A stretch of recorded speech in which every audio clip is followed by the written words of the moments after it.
Shalom jemaat yang terkasih dalam Tuhan Yesus Kristus. Berjumpa kembali dalam ibadah pada pagi hari ini.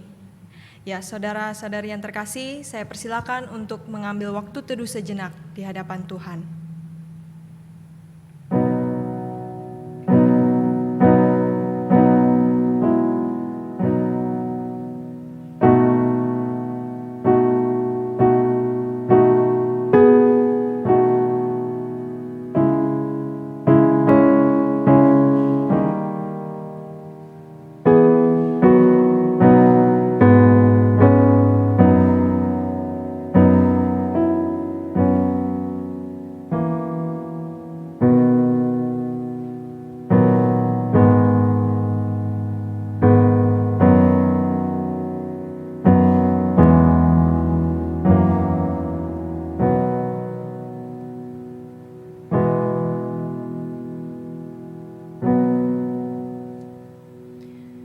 Jemaat yang terkasih, saya persilakan untuk bangkit berdiri. Mari kita mau memuji Tuhan, kita menaikkan pujian, Ku memuji namamu.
Jemaat sekalian dipersilakan untuk duduk.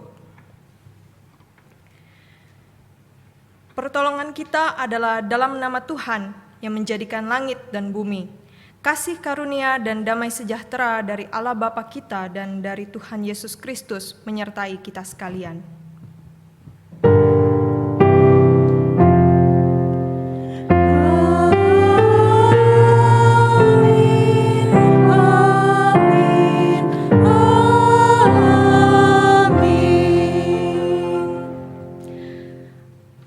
Pada hari ini terambil dari Mazmur pasal 103 ayat 8 sampai 12.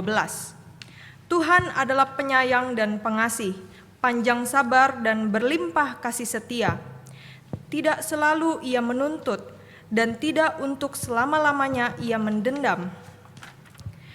Tidak dilakukannya kepada kita setimpal dengan dosa kita, dan tidak dibalasnya kepada kita setimpal dengan kesalahan kita. Tetapi setinggi langit di atas bumi, demikian besarnya kasih setianya atas orang-orang yang takut akan Dia. Sejauh timur dari barat, demikian dijauhkannya daripada kita pelanggaran kita. Mari jemaat yang terkasih, sebelum kita masuk ke dalam pengakuan dosa, kita mau menyanyikan lagu Di Salib.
Mari jemaat yang terkasih, kita mengambil waktu sejenak di hadapan Tuhan.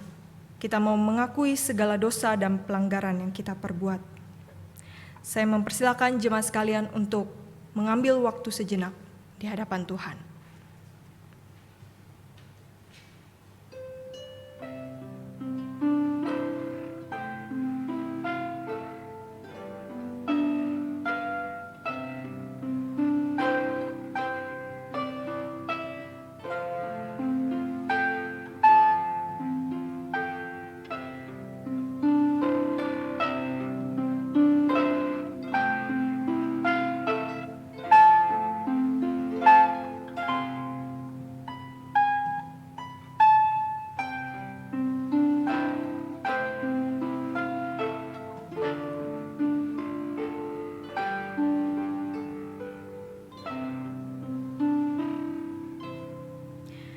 Bapa dalam surga, kami saat ini datang ke hadapan-Mu dengan hati yang hancur. Kami memohon belas kasihan daripada Tuhan. Ya Tuhan, ampunilah kami, orang-orang yang berdosa ini yang seringkali melukai hati Tuhan. Melakukan banyak dosa yang berulang-ulang kali, dosa-dosa yang sama yang kami lakukan. Ya Tuhan, kiranya Roh Kudus-Mu mengingatkan kami ketika kami menyimpang dari jalan-Mu ya Tuhan. Kami sekali lagi bersyukur atas pengampunan yang boleh Engkau berikan kepada kami. Terima kasih ya Tuhan. Hanya di dalam nama Tuhan Yesus kami berdoa. Amin.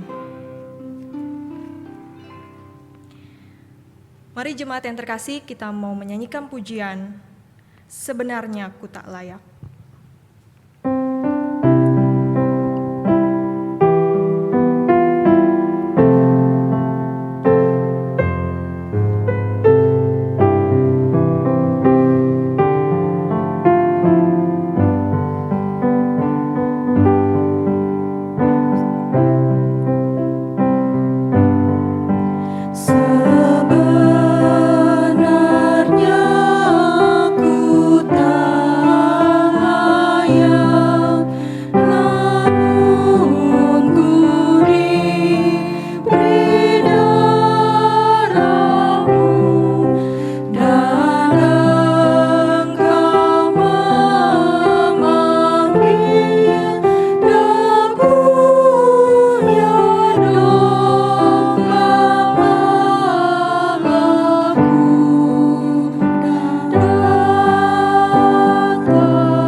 Berita anugerah pada hari ini terambil dari Yeremia pasal 33 ayat 8. Aku akan mentahirkan mereka dari segala kesalahan yang mereka lakukan dengan berdosa terhadap aku. Dan aku akan mengampuni segala kesalahan yang mereka lakukan dengan berdosa dan dengan memberontak terhadap aku. Mari jemaat yang terkasih, sebelum kita mendengarkan kebenaran firman Tuhan, mari kita mempersiapkan hati kita, pikiran kita, sambil kita menyanyikan pujian, Ku percaya pada Yesus.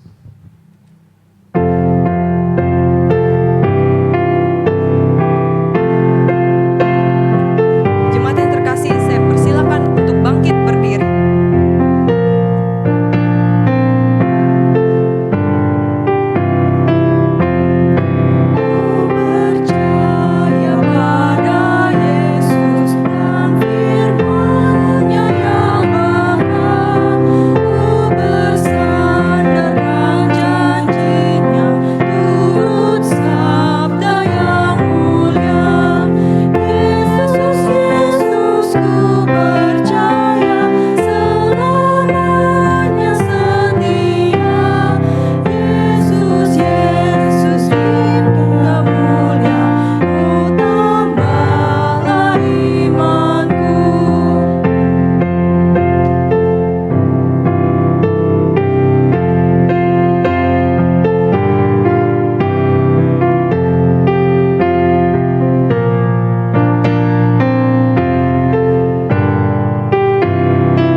Disampaikan oleh Pendeta Yunus Hartonoma.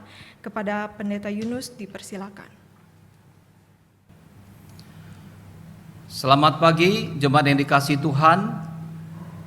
Sebelum kita merenungkan firman Tuhan pada pagi hari ini, mari kita bersama-sama berdoa. Tuhan Allah Bapa di surga, kami bersyukur untuk kesempatan boleh mendengarkan firman-Mu pada pagi hari ini. Kami yakin dan percaya bahwa firman Tuhan akan senantiasa menolong kami melewati berbagai permasalahan yang kami hadapi. Pada saat ini ya Tuhan, kiranya Engkau sendiri yang mengaruniakan Roh Kudus kepada hamba-Mu yang akan menyampaikan firman Tuhan. Engkau memakai hamba-Mu yang penuh dengan keterbatasan dan kelemahan ini, supaya menyampaikan firman Tuhan yang memberkati setiap jemaat yang mendengar. Terima kasih ya Bapa, Engkau mendengarkan seru doa kami yang kami naikkan di dalam nama Tuhan Yesus Kristus. Amin. Bapak, Ibu, dan Saudaraku, hari ini firman Tuhan akan didasarkan pada pembacaan kitab Injil Matius pasal yang ke-6 ayat pertama sampai dengan ayat yang ke-4. Kemudian akan dilanjutkan dengan ayat 16 sampai dengan ayat yang ke-18. Saya akan membacakan untuk kita sekalian. Ingatlah, jangan kamu melakukan kewajiban agamamu di hadapan orang, supaya dilihat mereka. Karena jika demikian, kamu tidak beroleh upah dari Bapamu yang di sorga. Jadi apabila engkau memberi sedekah, janganlah engkau mencanangkan hal itu, seperti yang dilakukan orang munafik di rumah-rumah ibadat dan di lorong-lorong, supaya mereka dipuji orang. Aku berkata kepadamu, sesungguhnya mereka sudah mendapat upahnya. Tetapi jika engkau memberi sedekah, Janganlah diketahui tangan kirimu apa yang diperbuat tangan kananmu. Hendaklah sedekahmu itu diberikan dengan tersembunyi, maka Bapamu yang melihat yang tersembunyi akan membalasnya kepadamu. Selanjutnya ayat 16, dan apabila engkau berpuasa, janganlah muram mukamu seperti orang munafik. Mereka mengubah air mukanya supaya orang melihat bahwa mereka sedang berpuasa. Aku berkata kepadamu, sesungguhnya mereka sudah mendapat upahnya. Tetapi apabila engkau berpuasa, minyakilah kepalamu dan cucilah mukamu, supaya jangan dilihat oleh orang bahwa engkau sedang berpuasa, melainkan hanya oleh Bapamu yang ada di tempat tersembunyi. Maka Bapamu yang melihat yang tersembunyi akan membalasnya kepadamu. Sedemikian jauh pembacaan firman Tuhan. Yang berbahagia adalah kita yang membaca dan memeliharanya. Hosiana. Hosiana, Hosiana, Hosiana.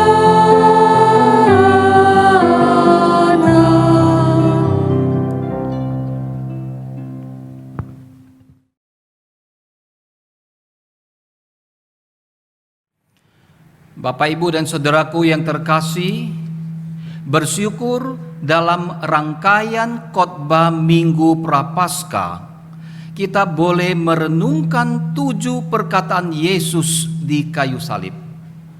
7 perkataan yang sangat penting dan mempunyai makna yang esensial di dalam iman kekristenan.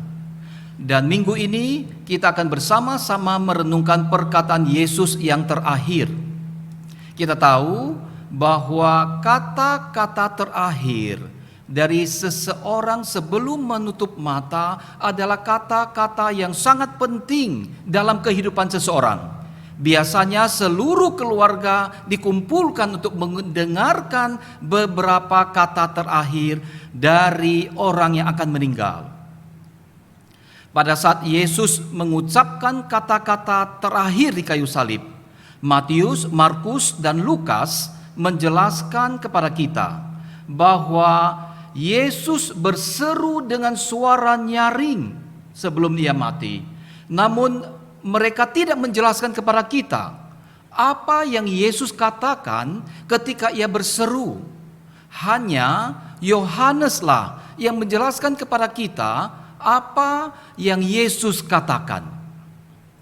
Hanya Yohanes yang menjelaskan kepada kita bahwa ia berkata, sudah selesai.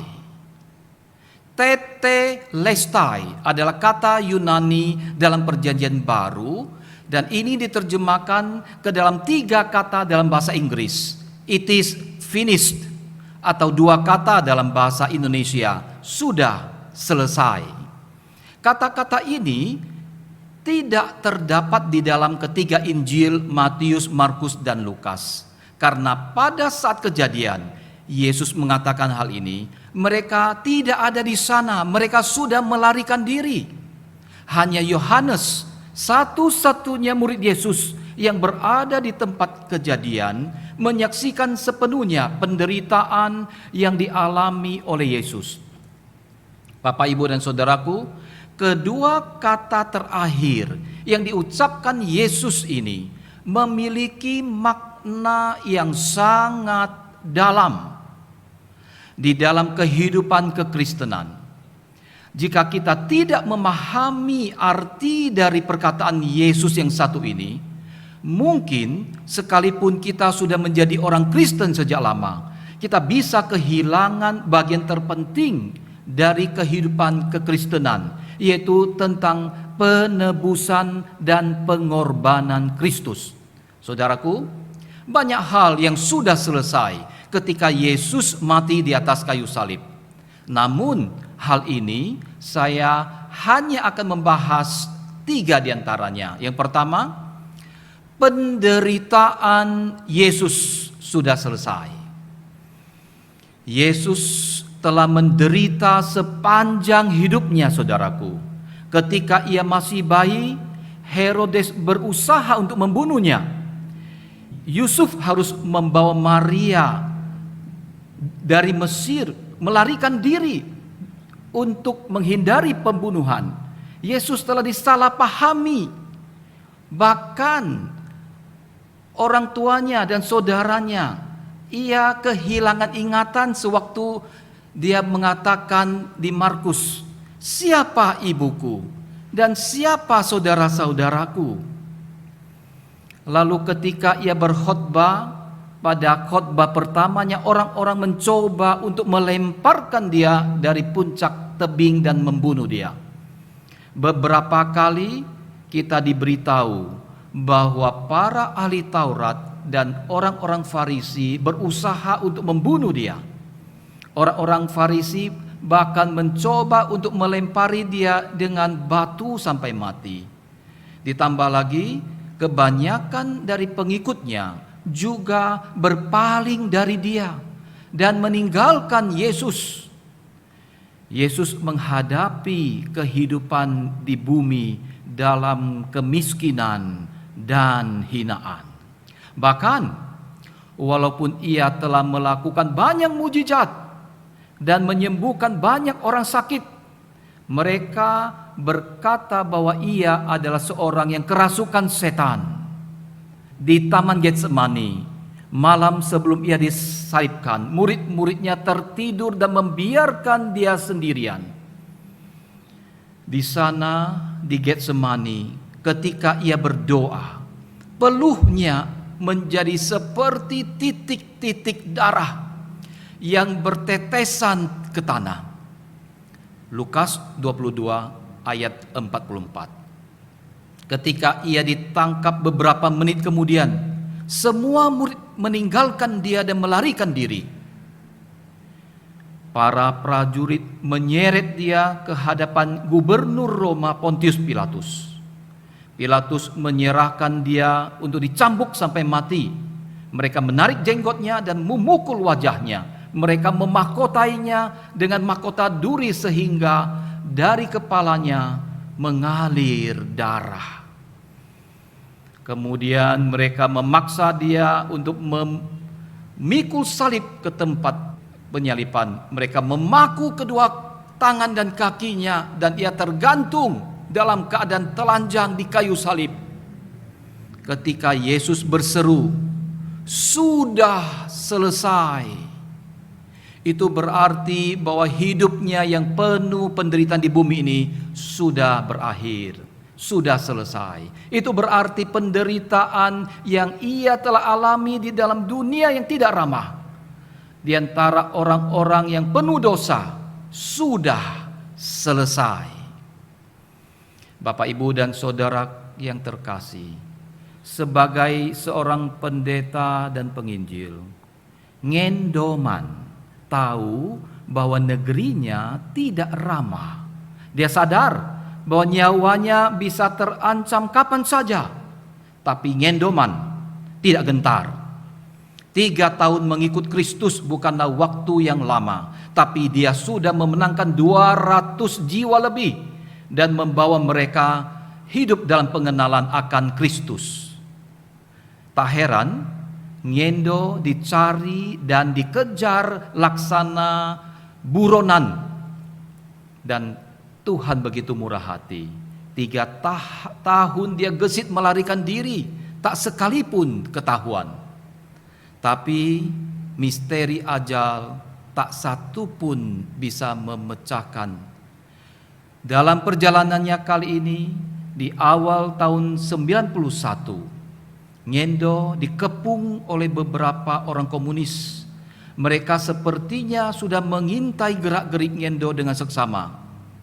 Di pinggir jalan itu, Ngendo terkesima. Belasan orang berwajah sangar berdiri tegak dengan senjata tergenggam erat di tangan. Ngendo tahu waktunya telah tiba. Ia tak melawan sedikit pun. Ia hanya berdoa dalam hatinya, "Tuhan, Terima kasih aku boleh mendapatkan kehormatan mati demi memperjuangkan nama-Mu. Ampunilah mereka, jangan tanggungkan dosa ini kepada mereka. Ngendo memandang mereka satu persatu. Itulah hari terakhir dia bisa memandang sesamanya.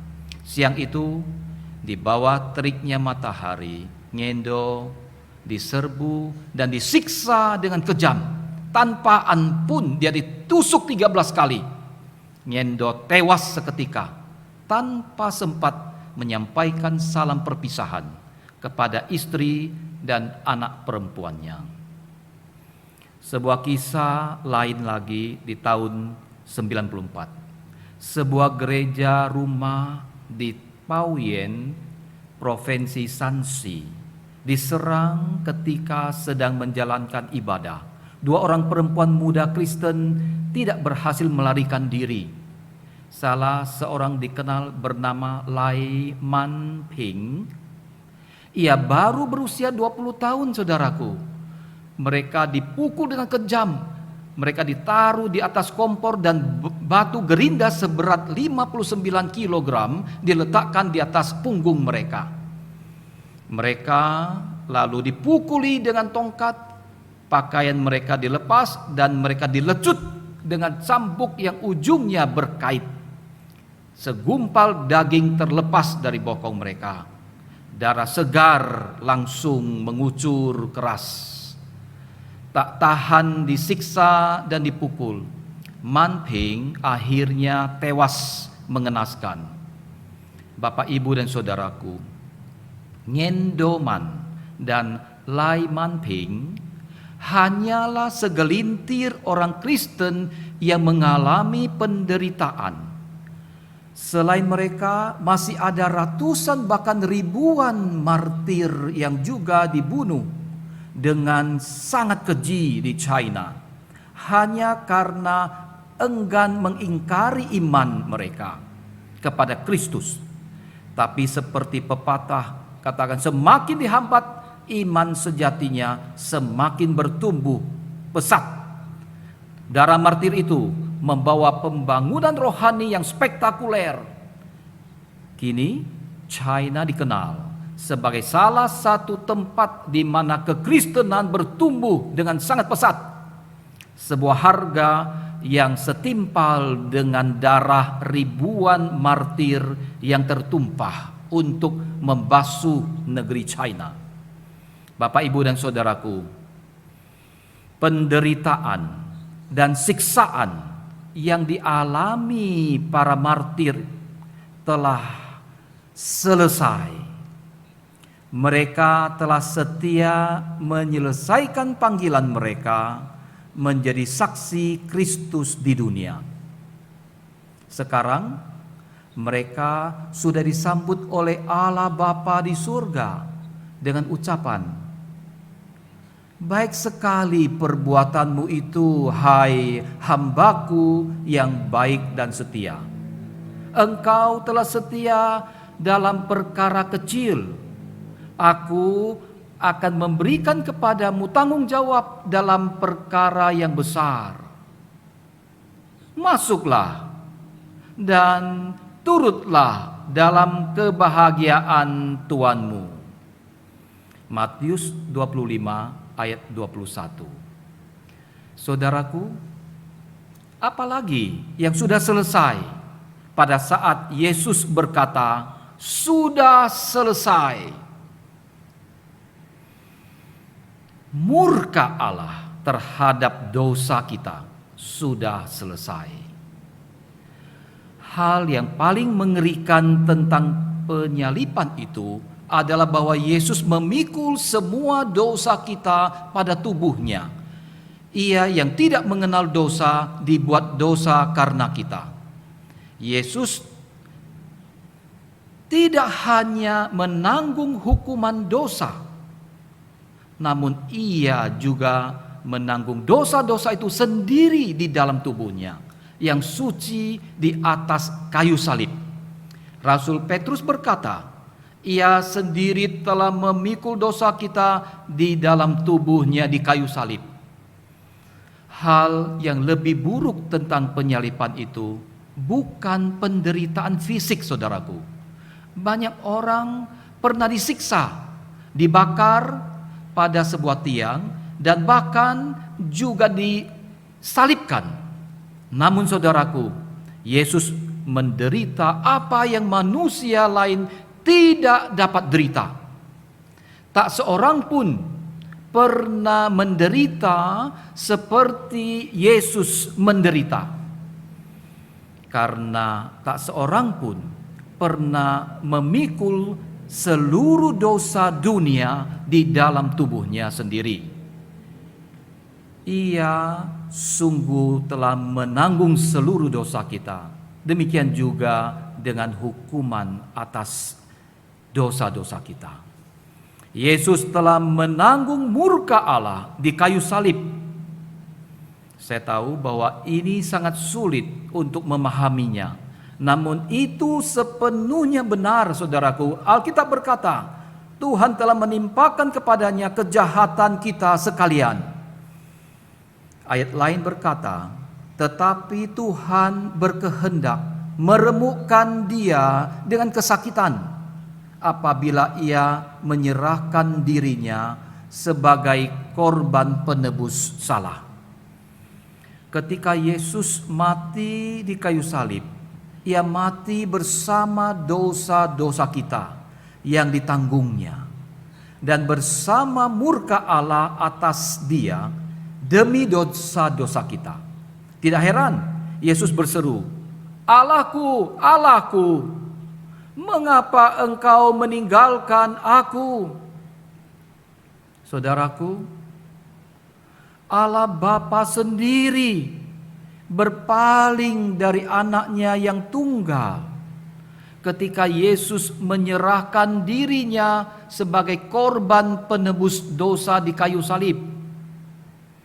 Murka Allah terhadap dosa-dosa kita diredakan ketika Yesus berseru, "Sudah selesai." Pendamaian harus dilakukan karena murka Allah yang telah bangkit akibat dosa manusia. Murka ilahi ini hanya dapat dipuaskan dengan keadilan, yakni pelaku dosa harus dihukum. Kematian Kristuslah yang kemudian memuaskan keadilan dan kekudusan Allah. Maka ketika dosa dibereskan, pembatas antara manusia dengan Allah telah dirobohkan. Kuasa dosa telah dikalahkan dan kita diselamatkan dari murka Allah.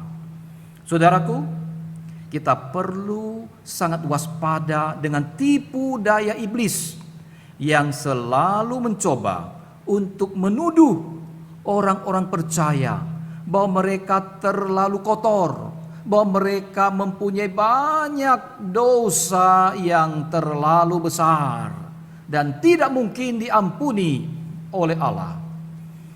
Iblis ingin supaya kita menjauh dari persekutuan, menjauh dari kasih Allah. Ketahuilah saudaraku, bahwa murka Allah akan dosa sudah selesai dengan kematian Kristus di kayu salib. Itulah sebabnya Kristus mengatakan sudah selesai. Ketika saudara percaya Yesus, tidak ada murka atau penghukuman dari Allah yang akan dijatuhkan lagi atas saudara. Mengapa? Karena penghukuman Allah atas dosa telah dijatuhkan kepada Kristus ketika ia mati di kayu salib. Hal terakhir yang akan kita renungkan yaitu bahwa karya penebusan dan pendamaian yang Yesus lakukan sudah selesai. Saudaraku, Alkitab berkata, pada waktu itu Dia telah menyelamatkan kita bukan karena perbuatan baik kita, tetapi karena rahmat-Nya.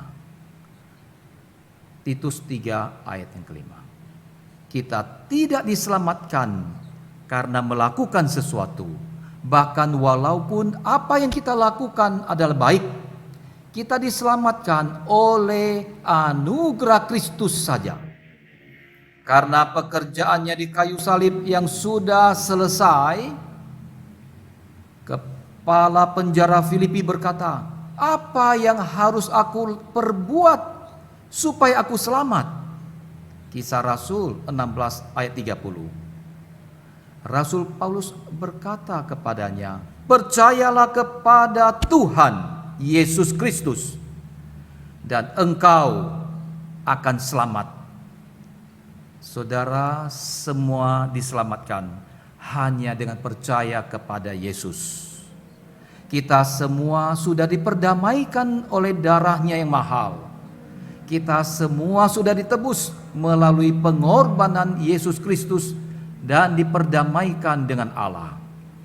Orang yang berdamai dengan Allah pasti akan diterima Allah, sebab tidak ada lagi permusuhan. Pendamaian itu terjadi hanya oleh karena penebusan dan korban Yesus Kristus di kayu salib. Bila saudara ingin bertemu dengan Allah, saudara harus berdamai dengan Allah terlebih dahulu. Karena semua manusia telah berdosa. Dan tidak ada satupun yang dapat melakukan sesuatu untuk menebus dosanya sendiri. Sehingga semua manusia telah menjadi musuh Allah. Siapa yang menjadi musuh Allah tidak dapat bertemu dengan Allah. Tapi ada kabar baik buat kita semua, saudaraku. Allah telah mendamaikan kita dengan diri-Nya oleh Kristus. Yesus Kristus tersedia buat saudara dan saya sebagai korban pendamaian atas segala dosa kita. Maukah saudara menerima dan menghargai pengorbanan dan penebusan Yesus Kristus di atas salib buat saudara? Jangan menolak Dia yang datang dari surga. Jangan menolak Dia yang telah bersedia berkorban bagi saudara. Jangan sia-siakan anugerah Allah yang begitu besar buat saudara. Saudara dapat memiliki kehidupan kekal jika sudah berdamai dengan Allah. Pendamaian itu sudah Ia sediakan, tapi saudara harus menerima, menghargai, dan mempercayai korban pendamai itu. Yesus telah melakukan segalanya untuk saudara. Ketika Ia berkata, "Sudah selesai," itu berarti bahwa segala sesuatu yang saudara butuhkan sudah selesai. Sekarang tidak ada yang saudara butuhkan lagi selain percaya kepadanya. Pada saat saudara percaya, saudara akan diselamatkan oleh Dia. Seketika itu juga, untuk selama-lamanya dan selama-lamanya. Jadi, akhirnya saudara-saudara terkasih, firman Allah hari ini mengingatkan dan meneguhkan kita dalam 3 hal ini, yaitu sama seperti Yesus Kristus yang penderitaannya selesai di atas kayu salib. Penderitaan dan kesusahan yang kita alami karena Kristus juga satu hari akan selesai, dan kita akan menerima mahkota kehidupan kekal. Murka Allah akan dosa kita sudah selesai. Jangan lagi kita diperdaya oleh si jahat. Semua dosa kita sudah dibayar lunas oleh Kristus di kayu salib. Sesuai perkataannya, sudah selesai. Dan yang terakhir, Kristus sudah menyelesaikan karya penebusan dan pendamaian bagi kita semua. Kiranya kita juga akan mampu menyelesaikan tugas panggilan kita masing-masing, sehingga di akhir hidup kita, dengan penuh keberanian dan kepastian, kita dapat berkata, "Sudah selesai." Kiranya Tuhan menolong dan memberkati kita sekalian. Amin. Kita akan mengambil saat hening.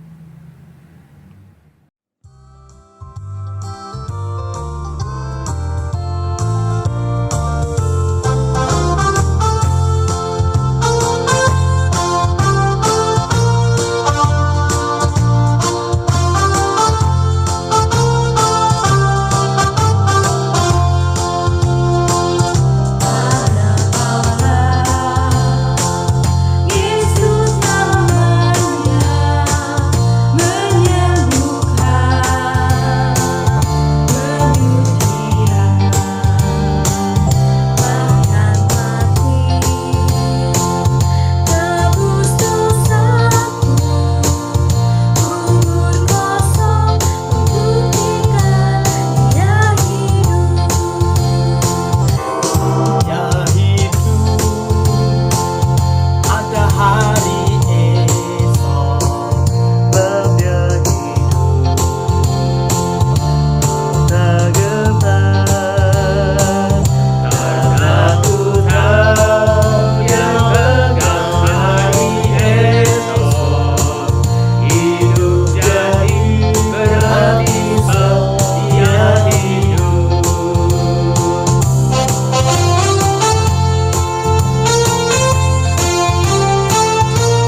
Jemaat yang terkasih, saya persilakan untuk bangkit berdiri. Mari saat ini kita mau mengikrarkan pengakuan iman rasuli. Marilah kita bersama dengan umat Allah di masa lalu, masa kini, dan masa depan mengingat pengakuan dan pada baptisan kita menurut pengakuan iman rasuli. Aku percaya kepada Allah, Bapa yang Maha Kuasa, Khalik langit dan bumi, dan kepada Yesus Kristus, Anaknya yang tunggal Tuhan kita, yang dikandung daripada Roh Kudus, lahir dari anak darah Maria, yang menderita sengsara di bawah pemerintahan Pontius Pilatus, disalibkan, mati dan dikuburkan, turun ke dalam kerajaan maut, pada hari yang ketiga bangkit pula dari antara orang mati, naik ke surga, duduk di sebelah kanan Allah, Bapa yang Maha Kuasa, dan dari sana Ia akan datang untuk menghakimi orang yang hidup dan yang mati. Aku percaya kepada Roh Kudus, gereja yang kudus dan am, persekutuan orang kudus, pengampunan dosa, kebangkitan orang mati, dan hidup yang kekal. Amin. Jemaat yang dikasihi Tuhan, marilah kita bersama-sama menaikkan doa syafaat kita kepada Tuhan. Tuhan Allah Bapa di surga, Tuhan Allah yang kami kenal dan sembah di dalam Yesus Kristus, kami mengucap syukur untuk cinta kasih dan perlindungan Tuhan di dalam kehidupan kami sampai dengan saat ini. Dengan penuh sentosa kami boleh mengikuti kebaktian di Minggu Prapaskah yang ke-6. Kami mengucap syukur karena kasih setia Tuhan senantiasa menaungi kehidupan kami. Dan pada saat ini ya Tuhan, kami membawa pergumulan jemaat-Mu, baik yang ada di GKI Bungur maupun yang ada di Pos Alam Sutra. Kiranya Engkau menilik setiap jemaat ya Tuhan, yang memiliki permasalahan di dalam kesehatan, yang memiliki permasalahan di dalam keuangan maupun ekonomi keluarga, yang memiliki permasalahan di dalam relasi di antara pasangan maupun anak dan orang tua. Kiranya cinta kasih Tuhan senantiasa menyertai mereka ya Tuhan, sehingga mereka boleh melihat bahwa pertolongan Tuhan tepat pada waktunya. Ya Bapa di surga, pada saat ini kami juga mau berdoa untuk semua persekutuan yang diadakan di setiap komisi yang ada, baik yang ada di GKI Bungur maupun yang ada di Pos Alam Sutra, mulai dari Komisi Sekolah Minggu, Tunas Remaja, Komisi Remaja dan Pemuda, Komisi Dewasa, Komisi Wanita, Komisi Usia Indah. Biarlah melalui persekutuan yang diadakan, nama Tuhan boleh dipermuliakan dan setiap jemaat boleh dengan sukacita dan semakin bertambah di dalam kerohanian. Terima kasih ya Tuhan. Kami juga pada saat ini mengingat akan hamba-hamba Tuhan yang melayani. Biarlah mereka boleh bekerja sama dengan majelis penatua, diaken maupun dengan pengurus pos, bersama-sama bersatu hati mengembangkan gereja Tuhan. Terima kasih ya Bapa di surga. Kami pada saat ini mau berdoa untuk program vaksin yang diadakan oleh pemerintah. Kami bersyukur untuk semakin banyak masyarakat yang sudah boleh mendapatkan vaksin, dan kami sungguh berdoa ya Tuhan supaya program vaksin ini boleh berlangsung dengan baik. Terima kasih Bapa, Engkau mendengarkan seru doa kami yang kami naikkan di dalam nama Tuhan Yesus Kristus. Amin.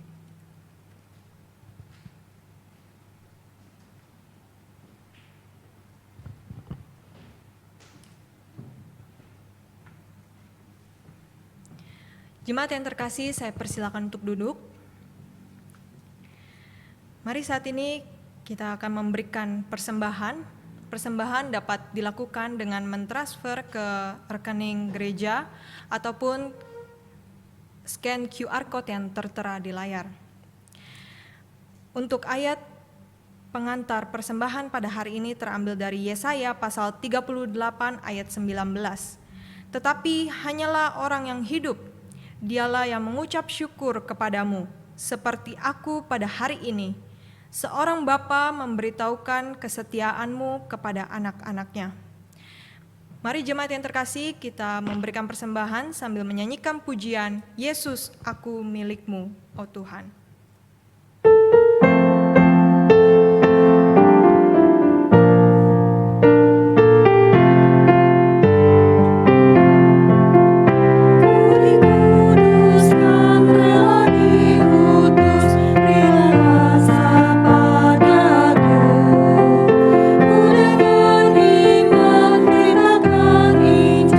Ku mau turut perintah-Mu.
bersatu dalam doa.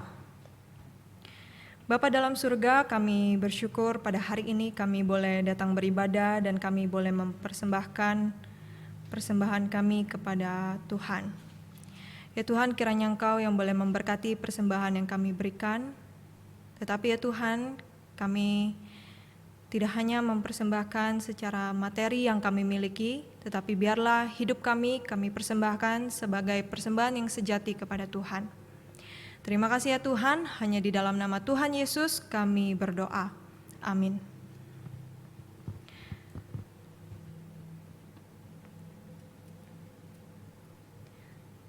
Kiranya segala kemuliaan hanya bagi Allah Tritunggal.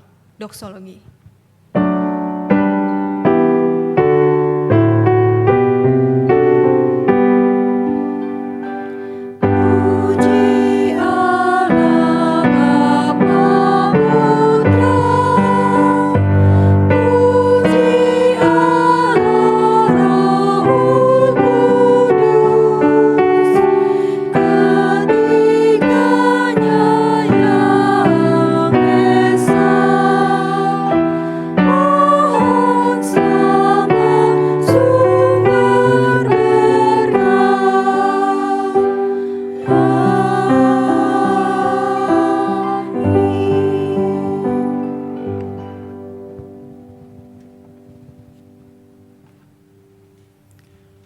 Jemaat yang dikasihi Tuhan, kini tibalah saatnya jemaat untuk diutus menjadi saksi bagi Kristus dan terimalah berkat dari Allah Tritunggal.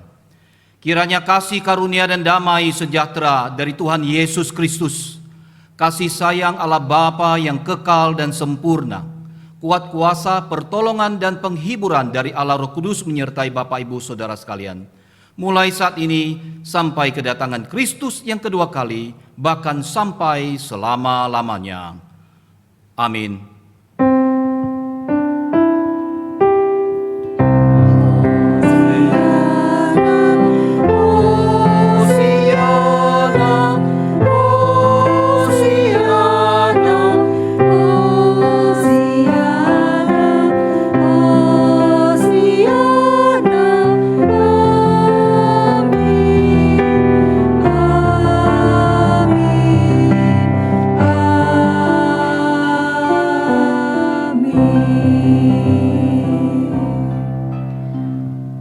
Persilakan jemaat untuk duduk, silakan mengambil waktu teduh sejenak.